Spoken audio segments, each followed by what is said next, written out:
Hello students, good morning everyone. In last lecture we have solved some numericals on the basis of resistivity. Today we will discuss about temperature dependence of resistance and resistivity. Let's start.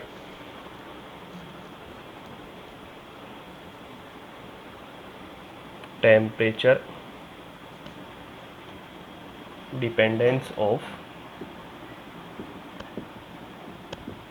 resistance and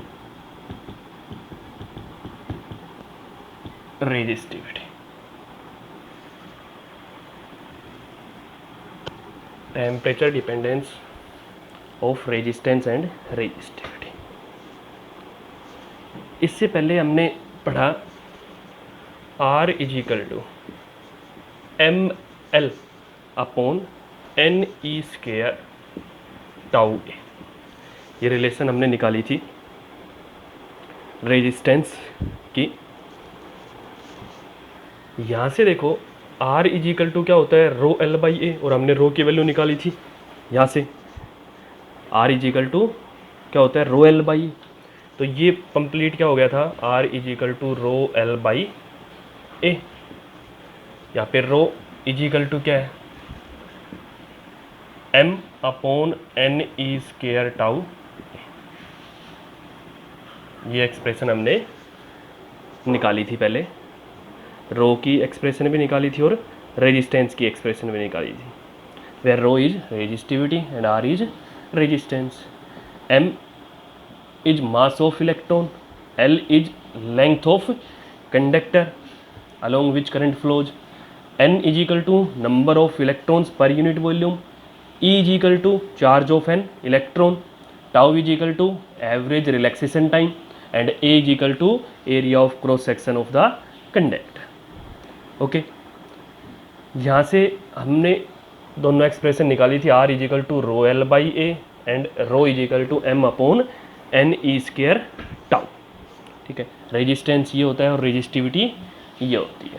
ठीक है, ये भी हमने पढ़ लिया था, resistance किन किन फैक्टर पे डिपेंड करता है और रेजिस्टिविटी किन फैक्टर पे डिपेंड करती है। टेम्परेचर के बारे में हमने पढ़ा था कि रेजिस्टेंस और रेजिस्टिविटी दोनों टेम्परेचर पे डिपेंड करते हैं। ओके, तो देखो अब कंडक्टर, इंसुलेटर, सेमीकंडक्टर और अलॉयज, इनके लिए टेम्परेचर के साथ रेजिस्टेंस और रेजिस्टिविटी कैसे इंक्रीज होती हैं।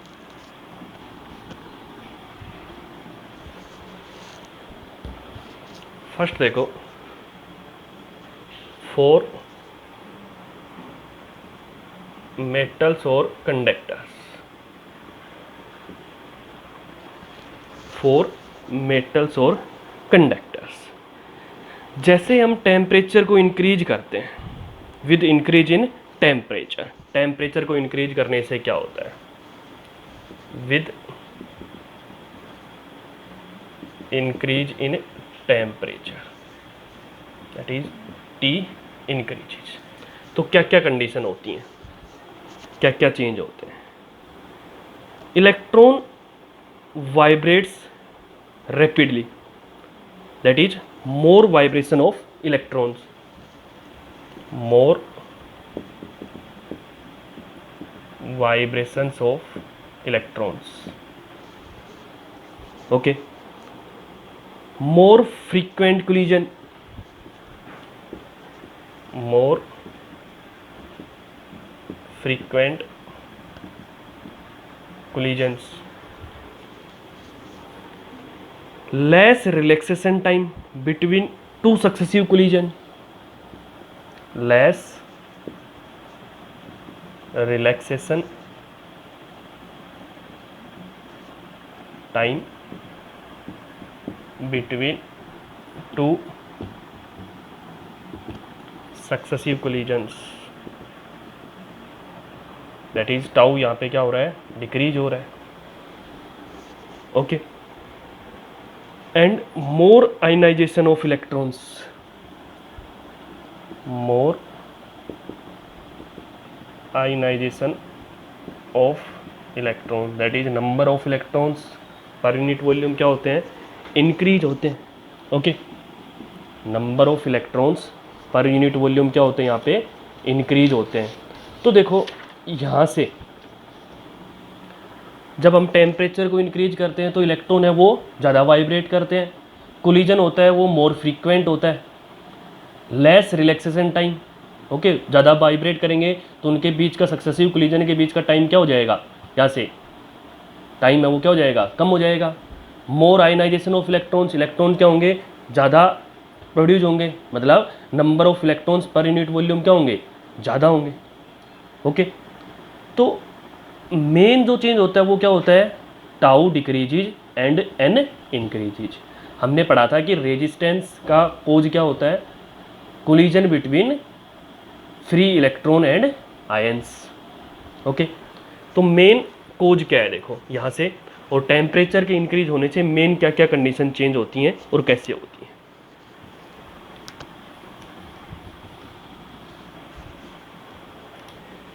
देखो, with increase in temperature, temperature को इंक्रीज करने से मेन क्या क्या इंक्रीज होता है देखो, an increase, number of electrons पर unit volume increases, tau decreases, relaxation time between two successive collision is decreases.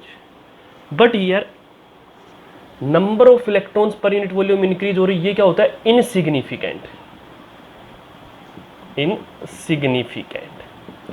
और रिलैक्सेशन टाइम का डिक्रीज होना ये क्या होता है, सिग्निफिकेंट होता है। ओके, क्यों होता है ये इनसिग्निफिकेंट और टाउ सिग्निफिकेंट क्यों होता है। अभी हमने रिलेशन निकाली यहाँ से, रो इज इक्वल टू क्या होता है, m/n/e² टाउ। इसका मतलब क्या हुआ कि n क्या हो रहा है, यहाँ से इंक्रीज हो रहा है, टाउ क्या हो रहा है, डिक्रीज हो रहा है। ओके, लेकिन n जो नंबर ऑफ इलेक्ट्रॉन्स पर यूनिट वॉल्यूम है वो क्या होते हैं, इनसिग्निफिकेंट होते हैं। ठीक है, मतलब मोर आयनाइजेशन ऑफ इलेक्ट्रॉन्स, ये इनसिग्निफिकेंट होता है। और tau decrease in relaxation time क्या होता है, सिग्निफिकेंट होता है। क्यों होता है, because in conductors there are already large number of free electrons per unit volume.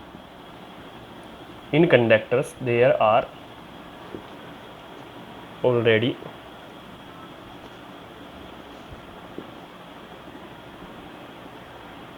large number of free electrons, large number of free electrons per unit volume। मतलब पहले ही वहाँ पे नंबर ऑफ इलेक्ट्रॉन्स क्या हैं, ज़्यादा है। So effect of N, number of electrons पर unit volume का इंक्रीज होने का इफेक्ट क्या होगा, लेस होगा, ऑफ एन इज लेस और नेग्लिजिबल। इसलिए ये क्या होता है, इनसिग्निफिकेंट होता है, और टाउ का डिक्रीज होना क्या होता है, सिग्निफिकेंट होता है। अब कंडीशन क्या आएगी देखो यहाँ से, तो हम जो एन इंक्रीज हो रहा है इसको तो क्या कर देंगे, नेग्लेक्ट कर देंगे। ओनली अब टेम्परेचर के इंक्रीज होने से क्या हो रहा है, टाउ डिक्रीज हो रहा है। ओके, और हमने पढ़ा आर जो है वो क्या होता है, ml/ne² टाउ है। और रेजिस्टिविटी भी निकाली यहाँ से हमने, rho is equal to m/ne² tau. तो देखो टाउ के डिक्रीज होने से रेजिस्टेंस क्या होगा, टाउ के डिक्रीज होने से रेजिस्टेंस क्या हो रहा है, इंक्रीज हो रहा है। ओके, टाउ के डिक्रीज होने से दोनों केसेस में रेजिस्टेंस और रेजिस्टिविटी क्या हो रही है, इंक्रीज हो रही है। आर और rho increases with decrease in tau. इसका मतलब क्या हुआ कि टेम्परेचर के इंक्रीज करने से, टेम्परेचर के इंक्रीज करने से रेजिस्टेंस और रेजिस्टिविटी क्या होती हैं, इंक्रीज होती है। Okay, with increase in temperature, that is with increase in T, R and rho also increases. T के इंक्रीज करने से आर और रो दोनों क्या होते हैं, इंक्रीज होते हैं। Okay, now graph between resistance and temperature और रेजिस्टिविटी एंड टेम्परेचर।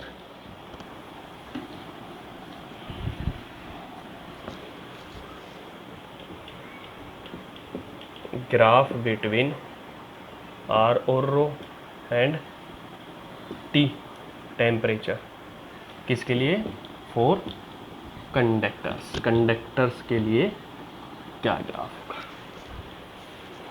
ओके, क्या हो रहा है, इंक्रीज हो रहा है टेम्परेचर के इंक्रीज करने से, रेजिस्टेंस और रेजिस्टिविटी आर और रो, ये टेम्परेचर क्या हो रहा है, इंक्रीज हो रहा है। ऐसे क्या होगा, इंक्रीज होगा। टेम्परेचर यहाँ पे ध्यान रखना किस में है, केल्विन के अंदर। ओके, तो ये था effect of temperature on resistance और resistivity of conductors. Now for semiconductors, second point, for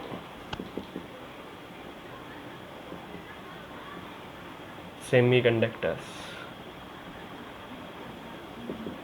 semiconductors के लिए क्या होगा, सेमीकंडक्टर्स के लिए भी सेम वही चीज़ रहेगी। टेम्परेचर के इंक्रीज करने से n नंबर ऑफ इलेक्ट्रॉन्स पर यूनिट वॉल्यूम इंक्रीज होंगे और टाउ क्या होगा, डिक्रीज। रिलैक्सेशन टाइम यहाँ पे क्या होगा, डिक्रीज होगा। बट यहाँ पे क्या होगा, देखो यहाँ पे increase in number of electrons पर यूनिट वॉल्यूम, ये क्या रहेगा, significant. But decrease in tau, ये क्या रहेगा, इनसिग्निफिकेंट। मतलब इसका नेग्लिजिबल इफेक्ट रहेगा, इसका मेन इफेक्ट रहेगा। क्यों रहेगा, देखो because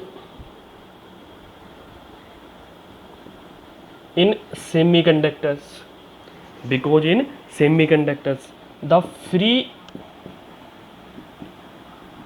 charge carriers, that is electrons and holes, free charge carriers electrons and holes per unit volume, per unit volume increases, per unit volume increases। यहाँ पे नंबर ऑफ इलेक्ट्रॉन्स जो है वो क्या होते हैं, इंक्रीज होते हैं। इसका मतलब क्या हुआ, यहाँ पे मेन कंडीशन क्या होगी, देखो कि टेम्परेचर इंक्रीज करने से n क्या होता है, इंक्रीज होता है। सेमीकंडक्टर में, कंडक्टर में क्या इफेक्ट है, सेमीकंडक्टर में टेम्परेचर इंक्रीज करने से मोर कोवलेंट बॉन्ड ब्रेक होते हैं, और मोर कोवलेंट बॉन्ड ब्रेक होने से फ्री इलेक्ट्रॉन्स क्या होते हैं, ज़्यादा होते हैं। पहले क्या थे, कम थे, अब number of free electron charge carrier क्या हो जाते हैं, ज़्यादा हो जाते हैं। ज़्यादा होने से यहाँ पे n क्या होता है, इंक्रीज होता है, और टाउ जो डिक्रीज होता है वो क्या रहता है, इनसिग्निफिकेंट रहता है। ओके, तो इस कंडीशन में क्या होगा, देखो टेम्परेचर इंक्रीज करने से, अब मेन कंडीशन क्या आ गई, टेम्परेचर इंक्रीज करने से n क्या होगा, इंक्रीज होगा। ओके, देखो आर और रो एन पे कैसे डिपेंड करते हैं। अब हमें पता है कि टेम्परेचर इंक्रीज करने से एन क्या हो रहा है, इंक्रीज हो रहा है। आर इज इक्वल टू क्या है, M L upon N E square tau A, and rho is equal to M upon N E square tau. देखो आर और रो क्या है, इनवर्सली प्रोपोर्शनल टू एन है। एन इंक्रीज हो रहा है, एन इंक्रीज हो रहा है टेम्परेचर इंक्रीज करने से, एन इंक्रीज हो रहा है तो आर क्या होगा, डिक्रीज होगा। R decreases when T increases. इसका मतलब क्या हुआ, with increase in temperature resistance और रेजिस्टिविटी डिक्रीजेज। फॉर सेमीकंडक्टर्स के लिए। Okay,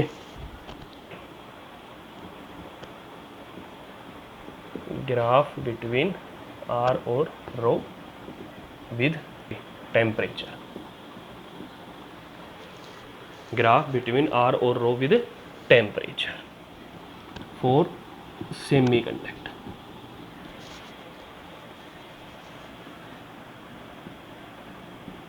temperature in Kelvin, R और रो। यहाँ पे टेम्परेचर के इंक्रीज करने से रेजिस्टेंस और रेजिस्टिविटी क्या हो रही है, डिक्रीज हो रही है। तो ये ग्राफ बन जाएगा यहाँ से। Okay, next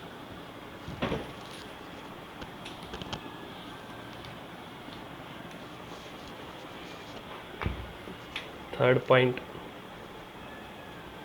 4 alloys. अलॉयज के लिए क्या होता है? अलॉयज में मेनली हम यूज करेंगे निक्रोम, मैंगनीन और कॉन्स्टेंट। ओके, अलॉयज के लिए क्या होगा? देखो, अलॉयज में क्या होता है, कोई इफेक्ट नहीं होता टेम्परेचर का, कोई इफेक्ट नहीं होता टेम्परेचर का। No effect of temperature on alloys like nichrome, manganin और कॉन्स्टेंटाइन। इसका मतलब कि अलॉयज क्या होती हैं, इंडिपेंडेंट ऑफ टेम्परेचर होती हैं, इसलिए इनका काफ़ी यूज है, क्योंकि टेम्परेचर इंक्रीज होने से रेजिस्टेंस इंक्रीज होता है और यहाँ पे रेजिस्टेंस इंक्रीज नहीं हो रहा है, तो इनका काफ़ी जगह यूज भी होगा। ओके, अब टेम्परेचर इंक्रीज करने से क्या होता है, यहाँ पे देखो, with increase in temperature N क्या होगा, इंक्रीज होगा, और टाउ क्या होगा, डिक्रीज होगा। एन इंक्रीज और टाउ क्या होगा, डिक्रीज होगा। But both factors are significant here. दोनों फैक्टर यहाँ पे क्या होते हैं, सिग्निफिकेंट होते हैं, and compensate each other, and compensate each other, और एक दूसरे को क्या करते हैं, कंपनसेट करते हैं। ठीक है, देखो यहाँ से R इज इक्वल टू क्या था, ml/n/e² टाउ ये था, और rho is equal to m/n/e² tau. R and rho दोनों क्या है, इन्वर्सली प्रोपोर्शनल टू n और टाउ, दोनों इन्वर्सली प्रोपोर्शनल है n और टाउ के। यहाँ पे एक चीज़ क्या हो रही है, इंक्रीज हो रही है, दूसरी क्या हो रही है, डिक्रीज हो रही है, और दोनों एक दूसरे को क्या करते हैं, कंपनसेट करते हैं। मतलब एक जितनी इंक्रीज हो रही है उतनी दूसरी क्या होगी, डिक्रीज होगी, और फिर टेम्परेचर का कोई इफेक्ट नहीं पड़ता है। इसका मतलब रेजिस्टेंस और resistivity of alloy does not depend on the temperature. Okay,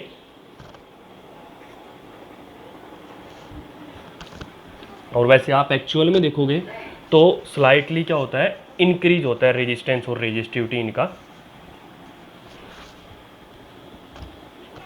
देखो यहाँ से टेम्परेचर के इंक्रीज करने से आर और रो रेजिस्टेंस और रेजिस्टिविटी क्या है, ना तो इंक्रीज हो रही है ना ही डिक्रीज हो रही है। इसका मतलब क्या है, कांस्टेंट, दैट इज रेजिस्टेंस और resistivity of alloys does not depends on the temperature, that is independent of temperature होती हैं। बट आप एक्चुअल में देखोगे तो मैं आपको बोल रहा हूँ कि स्लाइटली क्या होता है, इंक्रीज होता है रेजिस्टेंस और रेजिस्टिविटी। तो हम ग्राफ बनाएंगे तो इस टाइप से ग्राफ बनाएंगे, ध्यान रखना इनका ग्राफ भी। इस टाइप से ग्राफ बनेगा आर और rho and temperature in kelvin. तो ध्यान रखना ये फॉर अलॉयज के लिए। अब अलॉयज का मतलब क्या है? Manganin, constantan, nichrome etcetera. अब इनका मेन यूज अभी आगे पढ़ेंगे कि क्यों यूज की जाती है और कहाँ यूज की जाती हैं। ये क्या होती हैं? मैंगनीन और अलॉय, मैंगनीन अलॉय और कॉन्स्टेंटिन क्या होती हैं? इंडिपेंडेंट ऑफ टेम्परेचर होती हैं, और इंडिपेंडेंट ऑफ टेम्परेचर है, so they are used to make the standard resistance. Standard resistance बनाने के लिए यूज की जाती हैं। तो आगे देखेंगे हम अलॉयज में, पढ़ें भी गए आगे। नेक्स्ट हम पढ़ते हैं temperature coefficient. Temperature coefficient of resistance and resistivity. Temperature coefficient of resistance and resistivity. Okay. From experiment, it was found that on increasing temperature, resistance also increases. Temperature के इंक्रीज करने से रेजिस्टेंस क्या होता है? Increase होता है। Experimentally it was found that with increase in temperature, कहाँ से कहाँ तक? T टू T से T plus dt। With increase in temperature resistance increases. Resistance क्या होता है? इंक्रीज होता है। कहाँ से कहाँ तक? ये हमने T प्लस डी टी ले लो, कुछ भी ले लो, R naught to R naught plus D R. ठीक है। आप आगे 12th में पढ़ोगे तो थोड़ा डिटेल में आएगा विद इंटीग्रेशन, लेकिन अभी हम जो सोल्व करेंगे वो सिंपल तरीके से सोल्व करेंगे। आर एफ, आप एक फॉर्मूला देखो, फाइनल इनिशियल के टर्म में लिख देते हैं आर एफ को आर भी लिख सकते हो जैसे हमने पहले लिखा वहाँ पे, ऐसे ही R F is equal to R naught into 1 plus alpha delta T. R F is equal to R naught into 1 plus alpha delta T. ये ध्यान रखो आप फॉर्मूला। ओके, तो ये मेन चीज़ ध्यान रखनी है आपको। यहाँ से देखो, सिमिलर फॉर रेजिस्टिविटी, रेजिस्टिविटी के लिए भी क्या होता है? सेम होता है, सिमिलर होता है। Rho F is equal to rho naught into 1 plus alpha delta T. ये रेजिस्टिविटी के लिए हो जाएगा। ओके, यहाँ से अल्फ़ा की वैल्यू निकाल सकते हैं, निकालनी हो तो अल्फ़ा की वैल्यू क्या हो जाएगी यहाँ से अगर निकालेंगे तो अल्फ़ा इज इक्वल टू क्या हो जाएगा? R2 minus R1 upon R1 into delta T. ठीक है। रेजिस्टिविटी के लिए निकालेंगे तो रेजिस्टिविटी के लिए निकाल सकते हैं। Alpha is equal to rho 2 minus rho 1 upon rho 1 into delta T. Delta T यहाँ पे क्या है? T2 minus T1। तो ये आप दो फॉर्मूले ध्यान रखो, coefficient of temperature, coefficient of resistance, temperature coefficient of resistivity, same चीज़ है दोनों के लिए। ओके, अब देखो किसके लिए अल्फ़ा की वैल्यू किसके लिए पॉजिटिव, किसके लिए नेगेटिव होती है और किसके लिए जीरो होती है। देखो यहाँ से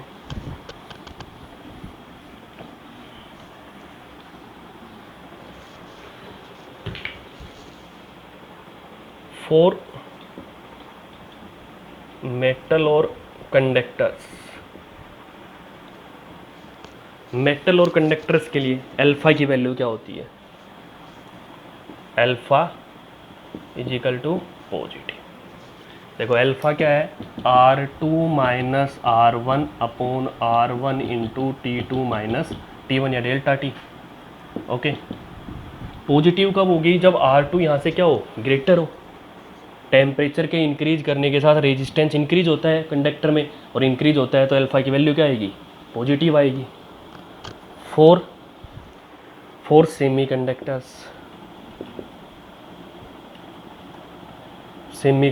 के लिए क्या होती है, सेमीकंडक्टर्स के लिए अल्फ़ा की वैल्यू क्या होती है, नेगेटिव होती है।